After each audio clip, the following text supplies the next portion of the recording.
আমি বক্তব্যের প্রথমেই স্মরণ করতে চাই বহুদলীয় বহুদলীয় নায়ক প্রধান নায়ক স্বাধীনতার ঘোষক জিয়া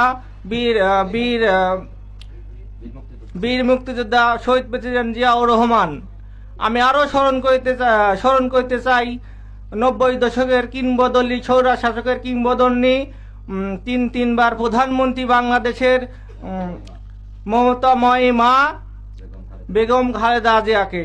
আমি আরো স্মরণ করতেছি যে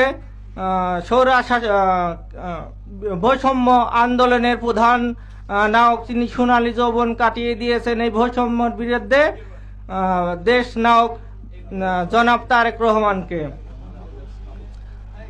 আমি আরো স্মরণ করতে চাই যে এই বৈষম্য বিরোধী আন্দোলনের বুকের তাজা রক্ত দিয়ে সকল শহীদ ও ভাই ও বোন শহীদগণদের।